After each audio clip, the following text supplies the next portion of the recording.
Lactosette technology is so incredibly visually pleasing, Curie commented, a couple of minutes later, after following James's rather strange invitation, with a certain amount of skeptical optimism. The first meeting between them and their other fellow cyborg had begun rather tentative at the beginning. However, after the first ice had been broken, James felt like he had only blinked for a nanosecond, and still somehow missed the moment when the protective reddish metal around Ajaxa's eye had suddenly been popped off with a wet sucking sound, after the foremost of Curie's large backwards legs had sprouted the prehensile tubes that the heavily augmented Terravelt generally used for any fine motoric requiring manipulations. Curie's red, lifeless eyes gleamed with a dim light as they carefully put the protective covering aside and closely inspected the, judging by the sound, well-lubricated wiring underneath. At first, they seemed to just offhandedly comment on the general way Lactosette tended to arrange their technology, or their technological evolution, as the Volpine being worked on had earlier called it herself. However, although it was absolutely impossible to read anything from their metallic, unmovable face, James got the feeling after a while that something about Curie turned a bit more intense, for the lack of a better term, as they studied the wiring and soldering and whatever else there was to see in the replacement optical organ. Admittedly, for all the faults he was slowly growing out of, James was still far worse than even the most green of novices when it came to anything pertaining to technology that was more advanced than a light bulb. But Curie clearly seemed to see something there. Carefully, and so incredibly gentle that one would think that they thought Ajaxia could break at the most minute of touches, they moved the delicate ends sprouting out at the very end of their manipulating tubes to push and pull some of the colourful wiring apart, not caring at all about the copious amount of lubricant they were doused in, sullying them as they did.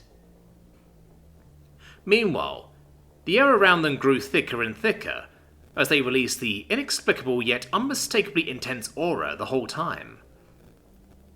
Ajaxia sat perfectly still as she allowed the other cyborg to work on her most likely somewhat delicate body part. And around the two, James and Levexa had grown quiet as they watched the scene unfold with uneasy curiosity, while Sheila did her best to not look too closely at the open prosthetic operation going on in her room there.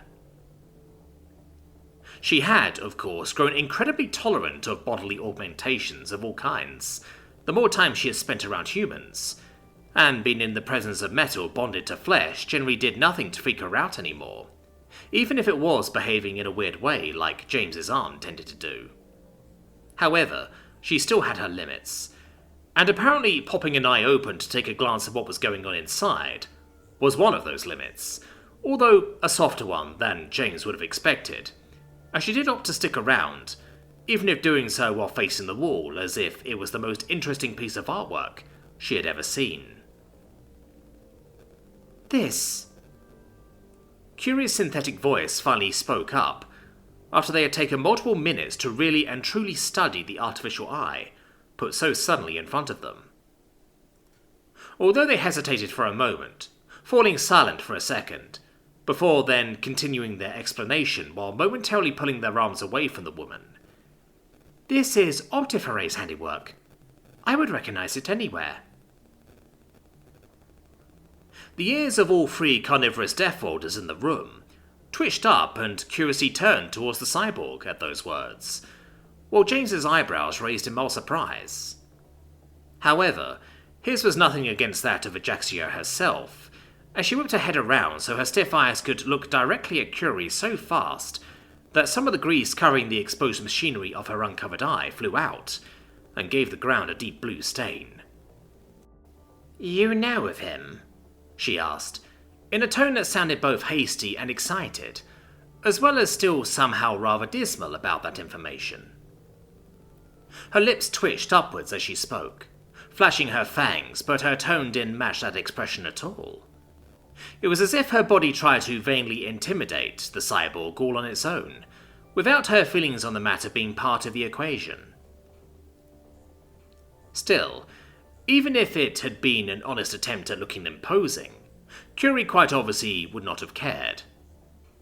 The cyborg didn't care if you were a predator or a Deathworlder. With a body like theirs, even a person as meek as Curie could be was not easily intimidated. Although they seemed hesitant about something again, the cyborg soon answered. "No, I knew him, personally," they explained, in brief and direct terms. "I met him during a part of my life that was not very good. After we met, it improved drastically. However, for all the good it did for me, I still consider our coming together one of my lowest points." James furrowed his brow as he wondered what they could possibly mean by that. However, for Shida, things seemed to click faster, because a wave of understanding seemingly washed over her face, even as she still stared at the wall. "I believe it is like that for many people," Ajaxia said, with a suppressed huffing laugh that sounded anything but humorous, while her uneven eyes still stared at Curie. "Did he take care of you as well?" Curie shook their mechanical body. "No," they replied rather bluntly. "I learned from him, but I did not want his help." While Ajaxia's face fell into a deep sadness, there still expressed an air of understanding. James looked up confusedly at Curie's words. They had once told him and everyone else that they had done all of their modifications by himself, because nobody would have helped them with it, even if they had asked. And from what he understood, they achieved a lot of it through rather dubious means that often meant it would be unclear if they would survive the procedures before they went into them. So hearing that there was someone whose help they didn't want now was strange, to say the least. "How long ago was that, if I may ask?" Ajaxia spoke back up, her ears moving slightly up to listen to Curie carefully, while her gaze, and with it her head, sunk down to face the ground. "About a uniform year and 25 months, Curie replied.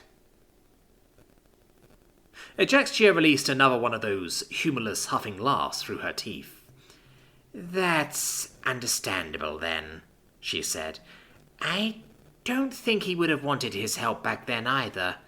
He was a lot better when I met him, but he was still a troubled person." By now, James truly wondered if he should speak up and ask who this Optiferae person was, or if he should simply let things play out. However, he hesitated too long with making a decision, and the conversation simply continued on without him. "Is that why you don't see him anymore?" Curie then asked, seemingly returning to a sort of professional mode, as they turned back to try and look at the Vulpine's mechanical eye, now that a new angle of it was presented to them by its owner looking to the floor. Snapping up in a mild surprise, Ajaxia stammered something incomprehensible in a low mumble for a second, and her tail swayed very slowly as she looked the cyborg in the eyes. "No, that's not it. He's... she started to say, but cut off, which in turn caused her company to speak up in her stead. "He's dead," Levexar explained from a few steps over, while his hand crept up to gently reach for the scars on his neck in a self-assuring gesture. "Was killed in an explosion half a uniform year ago." "I am sad to hear that," Curie stated, almost factually, calling the honesty of that sentence into question. "He was a very knowledgeable man. His knowledge could have helped many people." "Yes, it was a tragedy," Ajaxia agreed with them, after she had pulled herself together a bit, and she seemed a lot more honestly broken up about the man's death than Curie appeared to be. However, her mood did lift ever so slightly, as she glanced at Curie's red glowing eyes and mused, "You could tell I wasn't seeing him anymore just by looking at my eye for a bit? That's amazing." "It is in disrepair," Curie informed her, their mechanical voice sounding almost a little bit scolding as they explained. "The flaws are minor, and most laymen would likely not even notice them, as you clearly did your very best in maintaining it. However, if nothing else, Optiferae was a perfectionist. If it was still getting maintained by him, your eye would not be in this condition. Although, even if it was not to his level, it seems like no expert at all has repaired it in a long time to me. The Lachesek's long ears began to hang slightly, and she seemed to struggle with the decision if she did or did not want to maintain eye contact with Curie, causing her head to wriggle and twitch in place as her eyes fought over a direction to look in. "I couldn't ask anyone for a long time," she said under her breath, seemingly very hesitant to even approach the topic. However, right around now was the time that James could no longer hold back, as something about what he was hearing was prodding at the back of his mind aggressively. So, did I understand this right? This Optiferae guy was some sort of prosthetics whiz that operated on and augmented people before he was killed by an explosion half a uniform year ago? He summarized the bits of info he had relatively confidently picked up from the explanations. His arms were crossed and his face wrinkled in thought and suppressed agitation as his eyes fixated on the jet-black back of Curie. "And you said you learned from him?" He couldn't be the only one who felt like there was a strange connection forming there. "Glad to see that your wits seem to be reasonably sharp," Levexar replied to his words, his large ears turning attentively towards James. "Maybe this will smell like home as well, then. The explosion was deemed to have been caused by one of his, and I quote, experimental, unstable, and highly dangerous machines that he used for the manufacturing of his parts. A machine that, I might add, had absolutely no way of failing so catastrophically that it would blow up an entire house. At least that was my humble assessment after I studied his blueprints. However, the investigators were of a different opinion." That did indeed sound familiar. So, they have a modus operandi. Who knew? James mumbled. He had always figured the way that people had gone after Curie's life had been a sort of attack of opportunity, given that they were working with an experimental machine at the time just by chance. However, it seemed like he may have gotten his reasoning backwards on that front. Levexar narrowed his eyes slightly. "I figured you would have known," he said, before his head turned so he could instead stare at Shida for a brief yet much sane second. His hand was still defensively pressed onto his scars. Shida was never part of all that. James strongly and decidedly defended his girlfriend, or taken a step so he could stand at her side while facing the Vulpine. Shida, on the other hand, briefly glanced away from the wall to catch the man's gaze, but didn't say anything to make her own case as her face remained neutral. They tried to pull that indoctrination shit on her, but they never got that far in the end. Levexar clearly felt the confrontational aura radiating off at James as the human stepped up, and either he didn't want to burn bridges or his body simply knew better than to try and confront the larger predator. Whatever may have been the case, he made himself smaller where he stood, by lowering his ears and slightly bending his knees, while his tail flopped to the ground. His eyes, however, remained sharp, as he turned his face slightly to look at Shida a bit longer this time, and there was an underlying hint of something in his expression that James couldn't entirely decipher. "So you don't even know what you actually defended back then, do you?"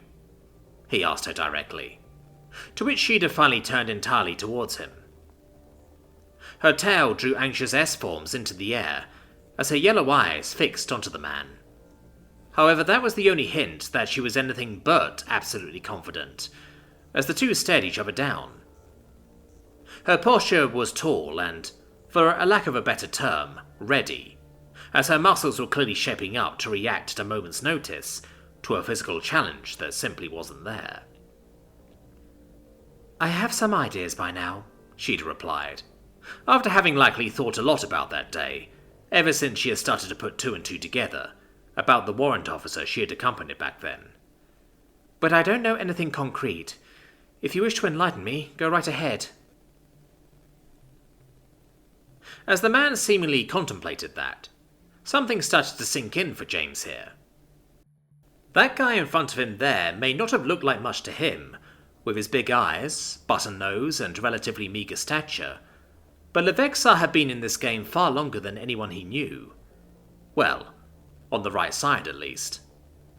Sheeta had only just graduated from being an apprentice when the two had confronted each other first, and it seemed like, by that point, Levexa had already been knee-deep in all of this shit.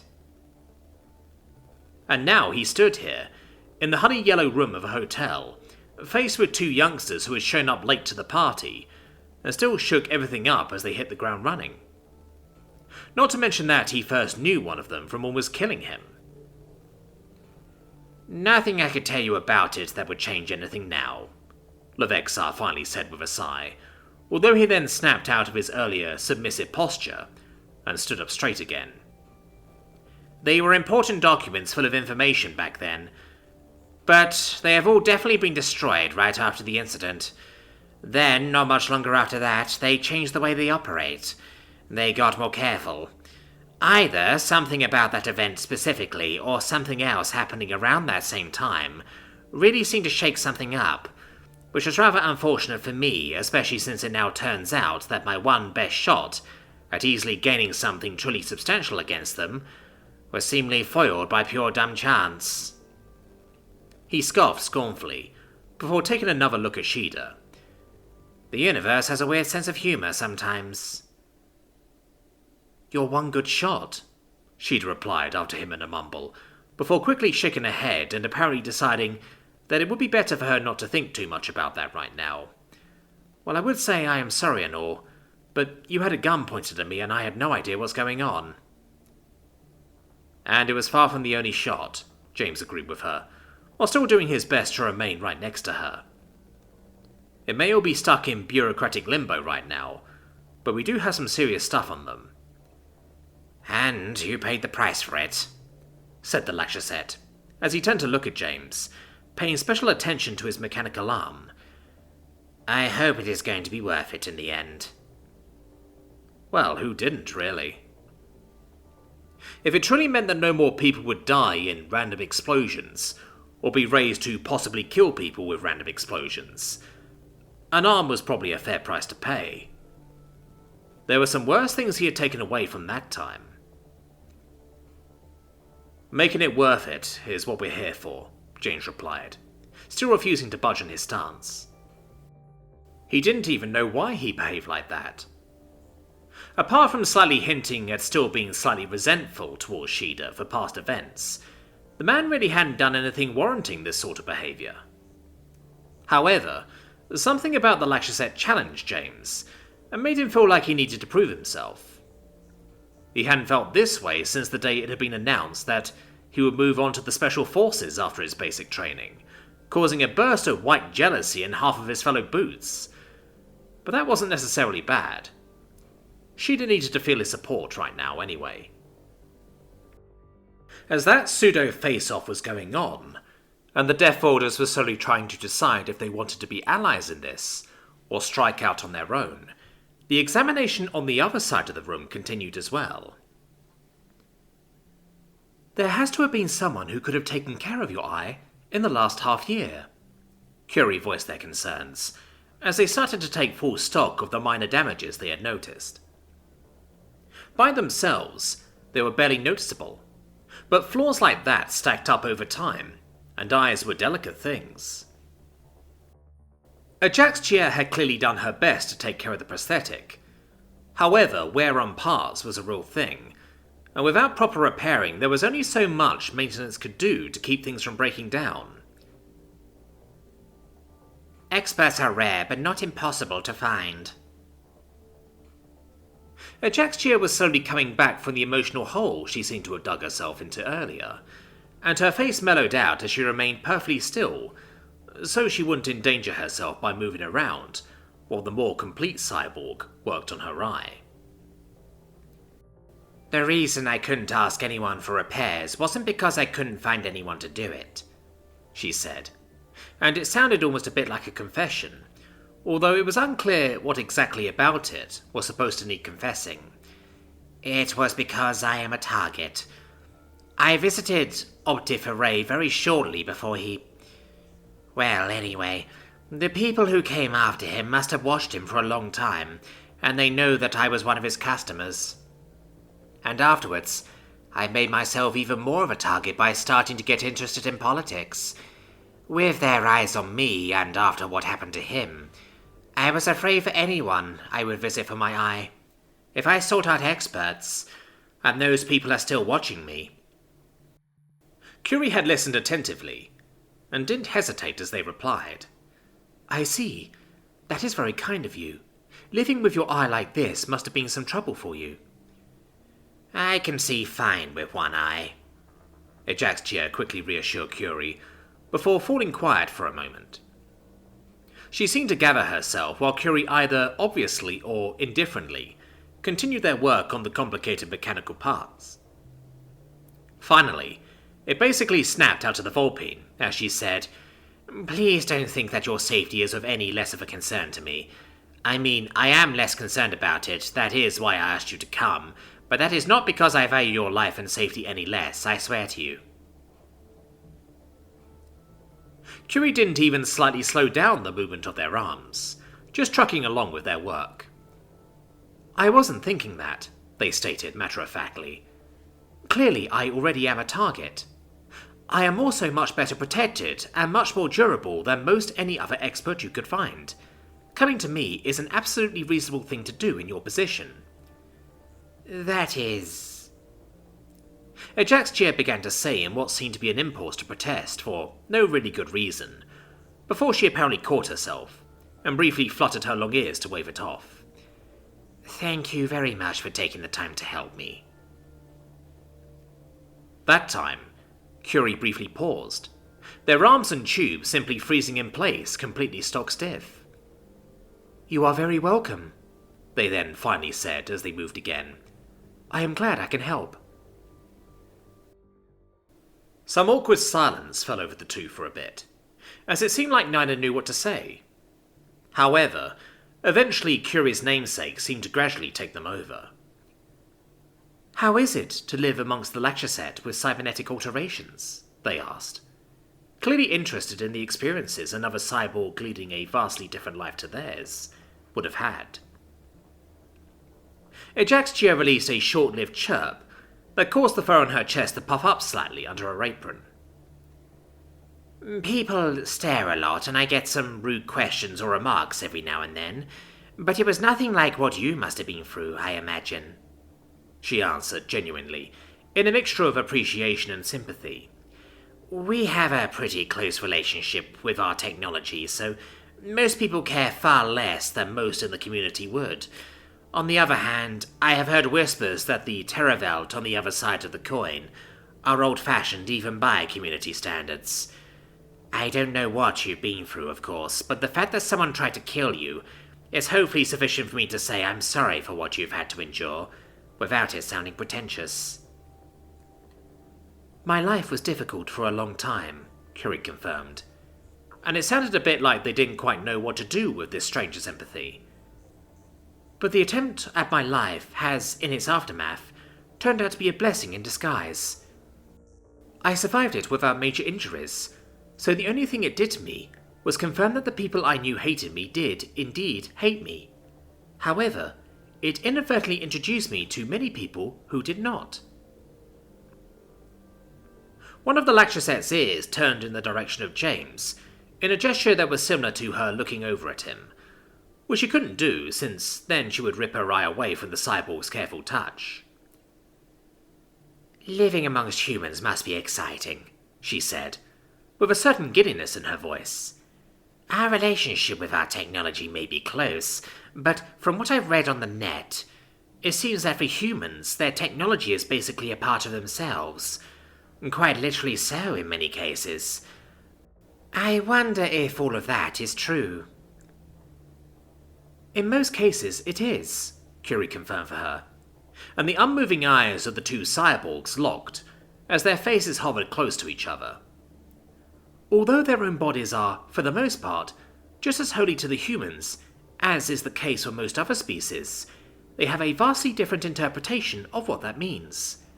Much like one would do with a holy site, to keep it from falling apart, many of them see it more as their duty to repair and maintain their bodies in order to honour it, as well as shaping and painting and decorating it to make it reflect what about it they find so holy. To most humans, the idea of just leaving your body broken when it can be fixed is little more than preposterous. Although that is, as everything appears to be with humans, not universal. Still, there is little chance of running into someone who will trouble you about something as simple as cybernetics among them.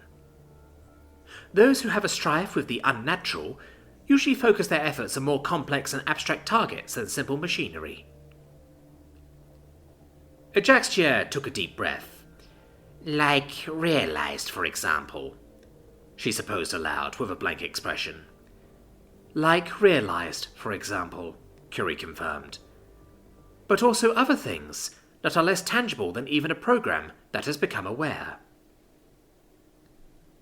The lecture set made an acknowledging sound. I guess even if you push the boundaries of what is acceptable, people will always find something to hate, even if it is just something intangible, she assumed with lightly fluttering ears. Still, if I ever get the chance, I think I'd like to visit some humans, once all this trouble is resolved.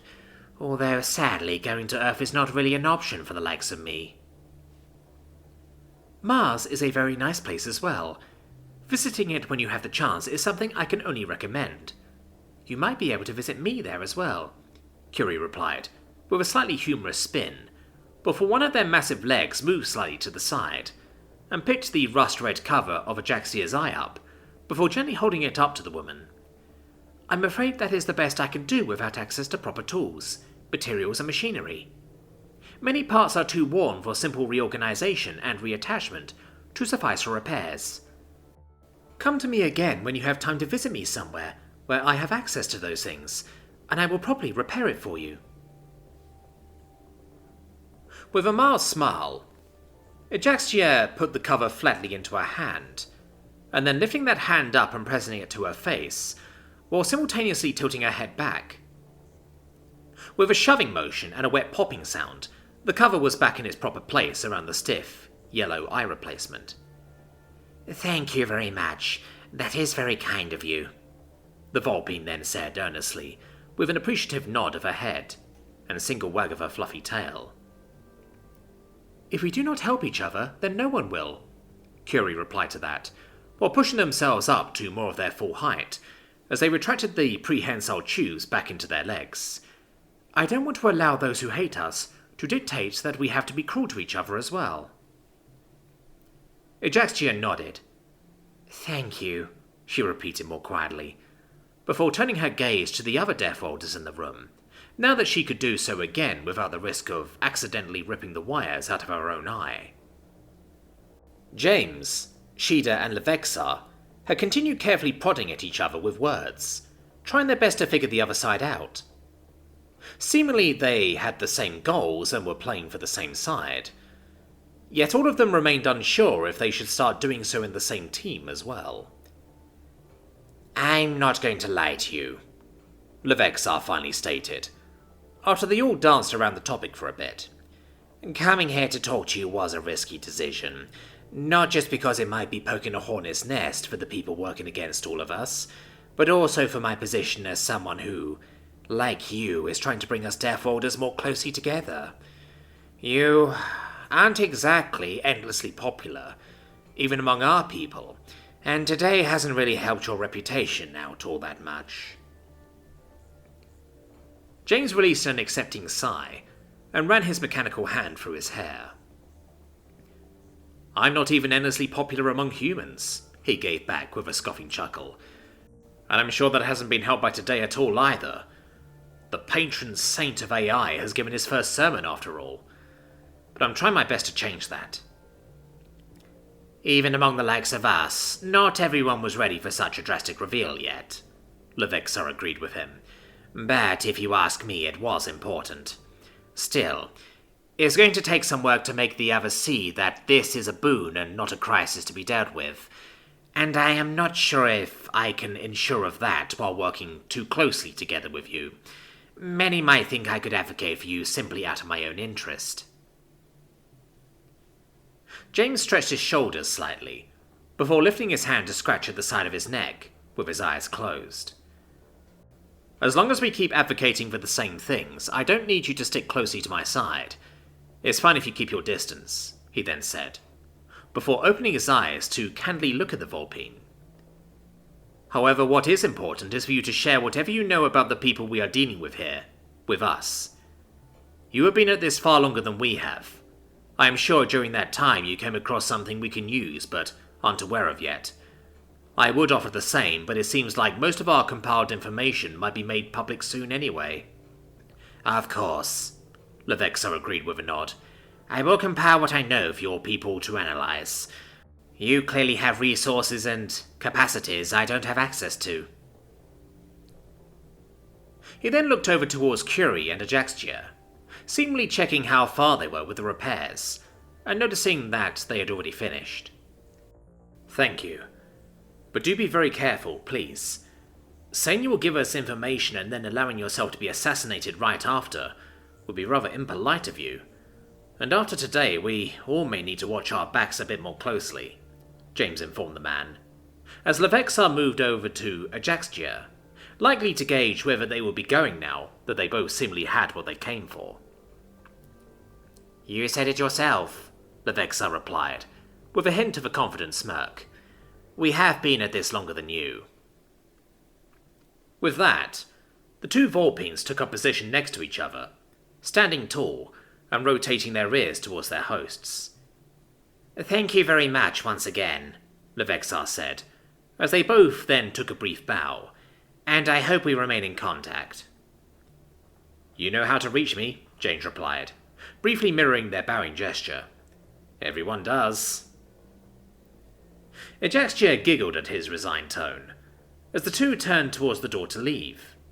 And as they went, James truly did hope that they were going to be careful.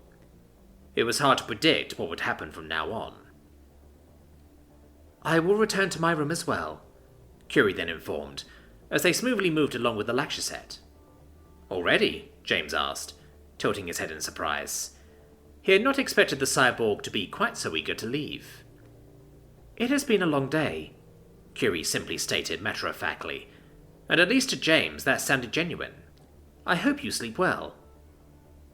All right. You sleep well too, James said with a wave. Good night, Sheeta agreed with him, and together they watched the interesting mix of people slowly climb out of the hatch that formed the door of their room, closing it securely behind them. Even after they were gone, James and Sheeta stared at the door for a moment longer in silence. She's cute, Sheeta then said, breaking both the silence and the tension in the room with the offhanded comment, causing James to break into a mild smile. Honestly, he caught my eye a bit more, he countered. Is the broodiness doing it for you? Sheeta asked with a hint of mockery, and leaned against James with her left shoulder, while lifting her right arm to press it against his chest. I'm dating you, am I not? James countered again, wrapping his arm around his girlfriend before pressing a pecking kiss onto her wild hair. Sheeta allowed her head to fall to the side, bumping against his shoulder in the process, and just allowing it to lie there like that. Yeah, she said. And now that they were alone again, some of her walls were starting to come down, as she allowed herself to show how broody she truly was at the moment. Clearly, saying there was a lot on her mind was a huge understatement, as thoughts seemed to be chasing each other through her head at 1,000,000 miles an hour. You want to talk about it? He asked carefully. Sheeta shook her head, making her hair rustle as it rubbed against his shoulder. Not right now, she said. Curie was right, it has been a long day. Could you let the others know that we're calling it for the night? I'm going to freshen up a bit. With that, she pushed herself off his shoulder and started to slowly saunter over towards the bathroom, leaving James to stand there and look after her. Sure thing, treasure, he then said, after a moment of looking. and he moved over to pick up his phone to announce that he would be going radio silent for the night. It had, indeed, been a long day.